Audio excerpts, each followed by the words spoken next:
पूज्य गुरुदेव पहाड़ी बाबा खाकचौक वाले महाराज जी अपने जीवन की दो घटना सुनाते थे।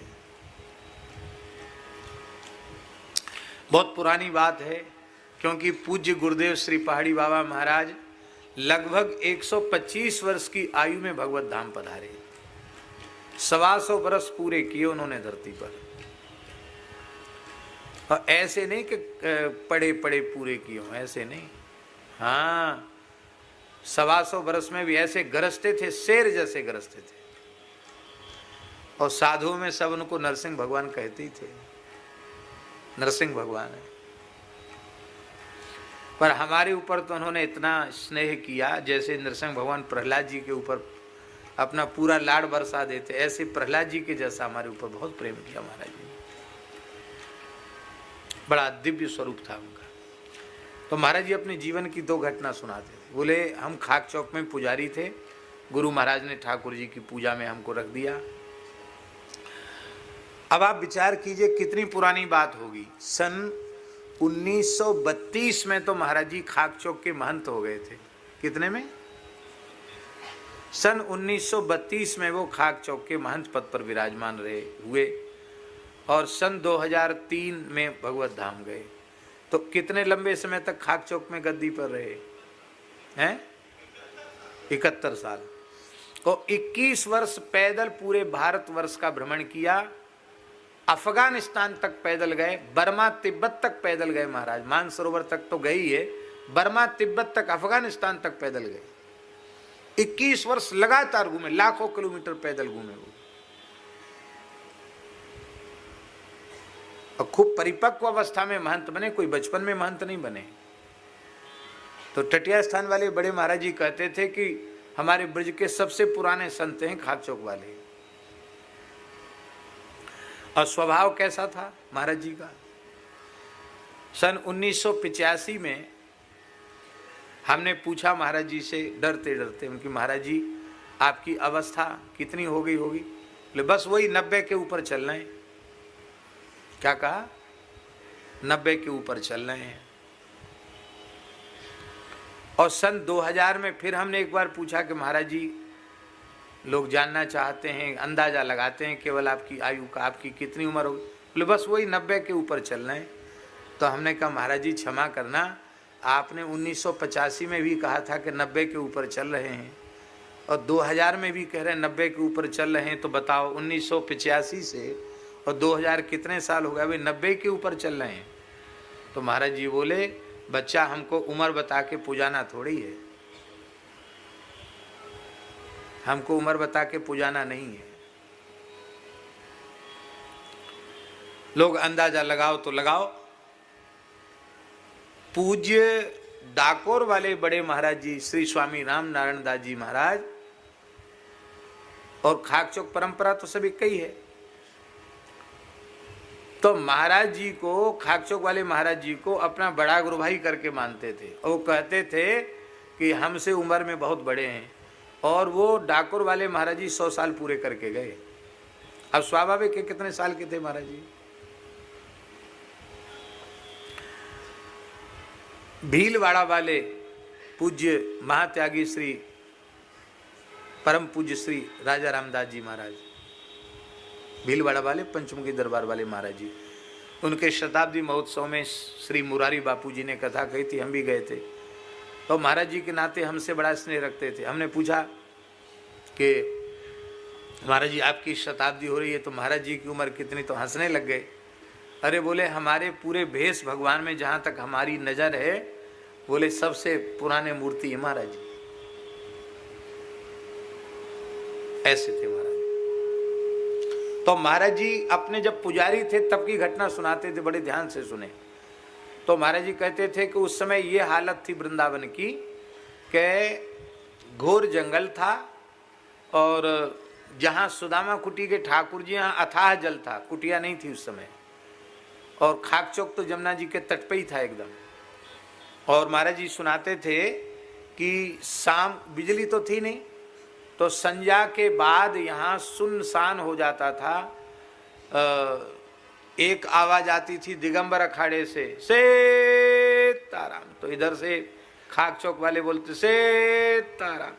फिर उधर से आवाज पहुंचती मेहंदी अखाड़ा, निर्वाणी अखाड़ा, तो सीताराम वहां बाबा बोलते। उसके आगे फिर हरव्यासी तो सीताराम, राधे श्याम, ऐसे 2-4 आवाज सुनाई पड़ती थी 8-9 बजे तक। इसके बाद सुनसान हो जाता था, घोर जंगल था। साधु ऐसे ही कहीं भी रहते थे, अपनी पर्णकुटी बना के, झोपड़ी डाल के। वो वृंदावन का स्वरूप था। और यमुना जी ऐसा निर्मल जल, क्या कहना, स्फटिक मणि के जैसा निर्मल जल यमुना जी का।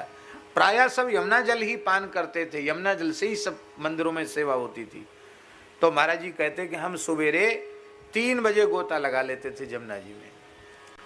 तो एक दिन की बात है, हम सवेरे 3 बजे गोता लगाने गए, तो ये धीर समीर का जो तट है, क्षेत्र है, यहीं की बात है। तो वहां एक महात्मा यमुना जी के बिल्कुल जल के सहारे बैठे हुए दिखाई पड़े। उनके शरीर से चंद्रमा की जैसी कांति निकल रही थी, सारा शरीर चमक रहा था उनका, और अस्थि मात्र शरीर था। सिर पर जटा थे और शरीर पर केवल एक लंगोटी थी, कुछ नहीं, तिलक स्वरूप भी नहीं था, केवल जटा थे। जटा से लगते थे कोई तपस्वी संत हैं, और स्वरूप वगैरह कोई मस्तक पर नहीं था, लंगोटी उनके शरीर पर थी बस। तो हमको बड़ा आश्चर्य हुआ कि ये महात्मा तो मैंने कभी देखे ही नहीं, पहली बार दिखाई पड़ रहे हैं। और इतने दुर्बल संत हैं, अस्थि मात्र शरीर है, तो ये आए कैसे होंगे चल के? कौन लाया होगा इनको? बोले खूब पास में जाके दर्शन किया, दंडोत भी किया, लेकिन उन्होंने हमारी तरफ देखा नहीं। हम स्नान ध्यान करके चले आए, फिर अपने ठाकुर मंदिर में सेवा करनी होती थी। मन नहीं माना, तो दिन भर तो कुछ बोले नहीं। रात्रि में जब ठाकुर जी की शयन हो गई, तो हमने गुरु जी के चरण दबाते हुए कहा, गुरु महाराज के, महाराज जी आज सवेरे सवेरे हम गए गोता लगाने, तो ये धीर समीर के आगे की बात है, यहाँ ऐसे ऐसे एक महात्मा झाड़ी में बैठे दिखाई पड़े। गुरुजी उठ के बैठ गए, बोले वो सिद्ध पुरुष हैं, तुम भाग्यशाली जो तुम्हें दर्शन हो गया, चलो उनकी सेवा देखो, शायद हमें भी हो जाए दर्शन। महाराज जी बोले, गुरुजी, महाराज के गुरुजी। तो मंदिर में ठाकुर जी का जो दूध भोग था ब्यारू का, वो कुल्हड़ में लिया, और ठाकुर जी का अधोटा दूध कुल्हड़ में लेकर के गए वहां।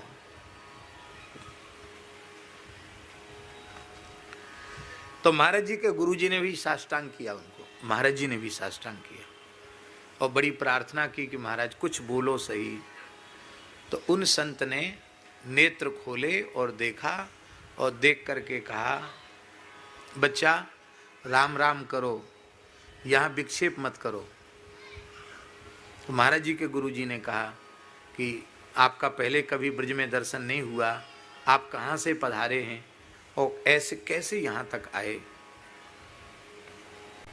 तो उन्होंने कहा कि मैं अपने संकल्प से यहाँ आया हूँ, क्योंकि मेरा शरीर कहीं आ जा नहीं सकता, योग बल से मैंने संकल्प किया और मैं यहाँ आ गया। आप आहार क्या लेते हैं? तो वे संत बोले कि मैं केवल वायु का ही आहार करता हूं और कोई चीज धरती की ग्रहण नहीं करता हूं। तो महाराज जी आप आए कहां से? तो उन्होंने कहा मैं यमुनोत्री के ऊपर निवास करता हूं। क्या कहा? यमुनोत्री के ऊपर निवास करता हूं, यमुना जी की शरण में निवास करता हूं। तो फिर महाराज के गुरुजी ने पूछा, महाराज जी आपकी आयु क्या हो गई है? उन्होंने कहा, बच्चा जानकर क्या करोगे, विश्वास तो करोगे नहीं। कहा नहीं करेंगे महाराज। बोले यमुनोत्री के ऊपर तपस्या करते करते मुझे 10,000 वर्ष व्यतीत हो गए।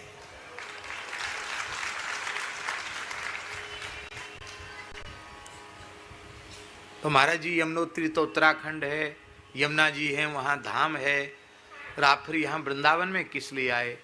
इतना सुनते ही उनके नेत्रों से आंसू बहने लगे और बोले, बच्चा साधन भूमि है उत्तराखंड और फल भूमि है वृंदावन। हमने जमुना जी के तट पे रह के इसलिए साधन किया जहां से जमुना जी का उद्गम हुआ। कि हमें ब्रजवास मिल जाए। अब श्री यमुना जी ने कृपा करी है, मैं अपने देह को ब्रजरज में विलीन करने के लिए यहाँ आया हूँ। पर तुम इस संवाद को किसी से कहना नहीं, क्योंकि तुम्हारे शिष्य को पुजारी को दर्शन हो गया और आपको दर्शन हो गया, बाकी कोई मुझे अपनी आंखों से देख नहीं सकता है मेरी इच्छा के बिना, और किसी से कहना नहीं। और कल वैशाख शुक्ल एकादशी है, सवेरे 3 बजे ही हम यमुना जी की रज में विलीन, यमुना जी के जल में रज में विलीन होंगे, ये कहा उन्होंने। तो महाराज जी कहते कि हमारे गुरु जी ने कहा कि सरकार आप कुछ लेते तो नहीं हैं, पर हमारे ठाकुर जी की, गोपाल जी की गैया का दूध है और ठाकुर जी का शयन भोग है, आप, गुरु महाराज के शब्द हैं पहाड़ी बाबा, बोले गुरु जी ने कहा आप चुवन्नी भर ले लो। चुवन्नी भर माने चुवन्नी जानते हैं ना, चुवन्नी, तो आप चुवन्नी भर ले लो, नेक 100 ले लो। तो उन्होंने हाथ में कुल्हड़ लिया और होठ से लगाया, पता नहीं पिया कि नहीं पिया, कितना पिया या खाली होठ ही लगाए, और बस ऐसे करके महाराज के गुरुजी को दे दिया। महाराज जी कहते हमारे महाराज ने भी प्रसाद लिया, बचा हुआ हमको दिया। और अब चटपटी लगी, किसी को कहना तो है नहीं, तो गुरुजी के साथ सवेरे ठीक 3 बजे फिर पौने 3 ही बजे वहाँ पहुँच गए। वहाँ क्या देखा, वो गए यमुना जी में खिसक कर वे संत, और ऐसे यमुना जल का आचमन किया, और जल में बैठे बैठे देह सहित रज में जल में विलीन हो गए।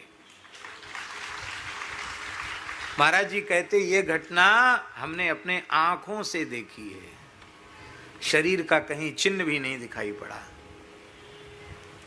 दूसरी घटना सुनाते ब्रज की महिमा की। महाराज जी कहते ये तो हम पुजारी थे तब घटित भई, और ये दूसरी घटना तब घटित हुई, गुरु महाराज का शरीर नहीं था, हमको महंत बना दिया था लोगों ने, घेर घार के, हम तो घूमने फिरने वाले मूर्ति, जबरदस्ती महंत बना दिया। हमारे गुरु भाई लोग थे, कहते नहीं गुरु जी की आज्ञा थी कि पुजारी को ही बनाना, तो अब आपको तो बनना पड़ेगा, तो जबरदस्ती महंत बना दिया। महंत बन गए, बीच बीच में भाग भी जाते थे, फक्कड़ों का ऐसा ही होता है। तो बोले एक महात्मा आए खाक चौक में, बोले मैं एकांत साधन करना चाहता हूँ। तो महाराज जी बोले भाई यहाँ तो संत निवास है, अलग से कोई ज़्यादा व्यवस्था नहीं है, तो आप छत पर मढ़ैया डाल लो। बोला ठीक है। तो धूना घर के छत के ऊपर उन्होंने मढ़ैया डाल ली और वहीं रहते थे। 4 महीना रहे वो, और पूरा आषाढ़ सावन भादों कुवार कार्तिक तक रहे, और कार्तिक पूर्णिमा होने के बाद महाराज जी को दंडोत किया, और दंडोत करके बोले अब हम जा रहे हैं।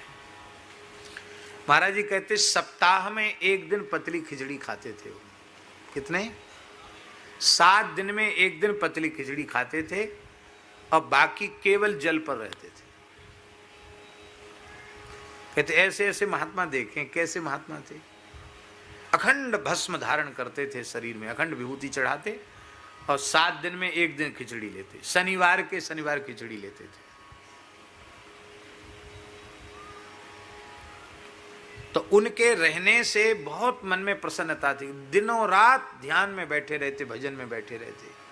तो भजनानंदी मूर्ति कहीं किसी स्थान में रहता है तो स्थानधारी को भी प्रसन्नता होती, चलो माला फेर रहा, साधु रह रहा है, अच्छी बात है।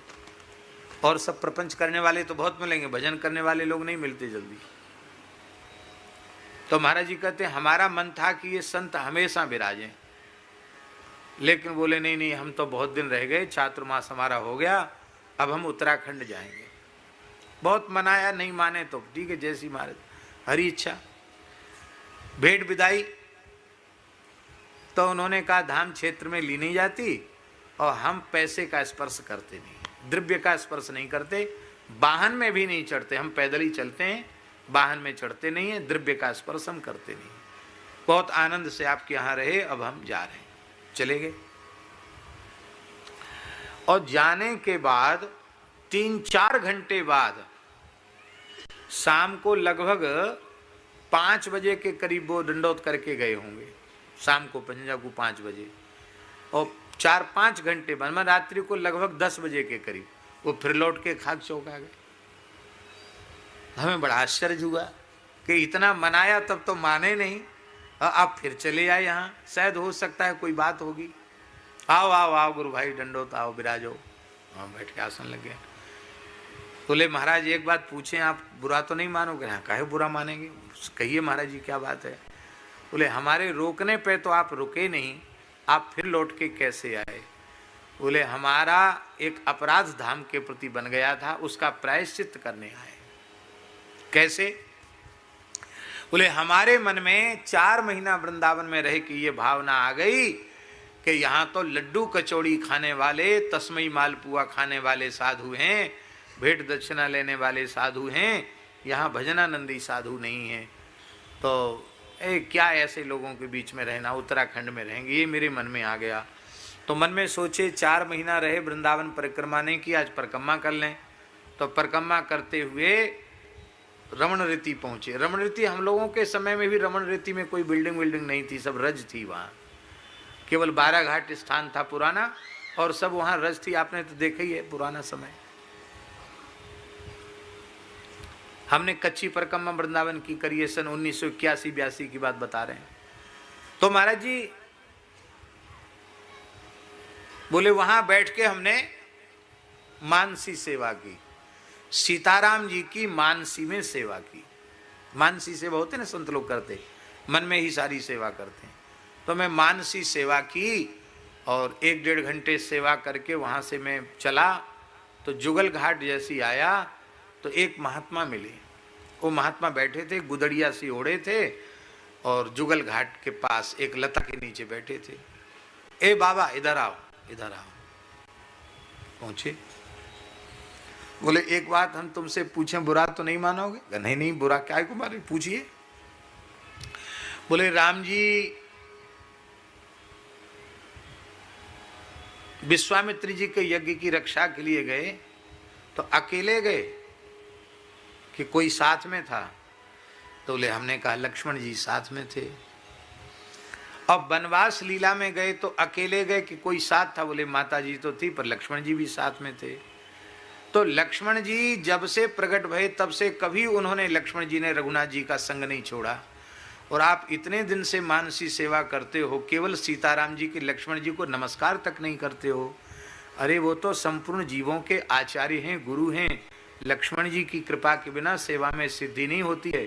तुमसे बड़ा अपराध बन रहा है, तुम लक्ष्मण जी की भी सेवा किया करो। सीताराम जी की सेवा के बाद लक्ष्मण जी के चरणों में कम से कम फूल तुलसी रख के प्रणाम तो किया करो। ओ बोले हम तो आश्चर्यचकित हो गए कि हम रमण रेती में बैठकर मानसी सेवा कर रहे हैं और ये संत जुगल घाट पर बैठकर मेरी मानसी सेवा को देख रहे हैं, और हम लक्ष्मण जी का आदर नहीं करते। बात तो पक्की है, हम तो बहुत समय हो गए लक्ष्मण जी का ध्यान ही नहीं करते। बोले ये अपराध बन रहा है आपसे। तो हम रोने लगे कि महाराज जी आप तो बड़े सिद्ध पुरुष हैं। तो हंसकर बोले बच्चा भूल में मत पड़े, ब्रजमंडल सिद्धों की सराय है। क्या कहा? तुम जो अपने मन में भाव लेके जा रहे हो ना कि सब लड्डू कचौड़ी खाने वाले हैं, लड्डू कचौड़ी खाने वाले नहीं, यहाँ तो भिखारियों के रूप में भी सिद्ध बैठे हैं, पागलों के रूप में भी सिद्ध बैठे हैं। ये वृंदावन सिद्धों की सराय है। अभाव लेके मत जाओ, कुछ दिन रहो, राम राम करो। अब देखो भला लक्ष्मण जी को भूलना नहीं, लक्ष्मण जी का भजन, लक्ष्मण जी को भी फूल तुलसी चढ़ाया करो। सो महाराज ये लीला आज घटना घट गई। अब हम कुछ दिन और रहेंगे। तो महाराज जी कहते साल भर और रहे वो महात्मा, बाद में गए, फिर विचरने वाले महात्मा थे, चले गए, आगे चले गए। ये बात है, ये वृंदावन धाम की नहीं। माने संत आज भी अनुभव करते हैं श्री ब्रजमंडल दिव्य है। आज भी बड़े बड़े रसिक सिद्ध संत ब्रज में विराजते हैं, प्रकट में भी विराजते हैं और अप्रकट में भी विराजते हैं। बस कृपा हो जाए तो उनका दर्शन हो जाए।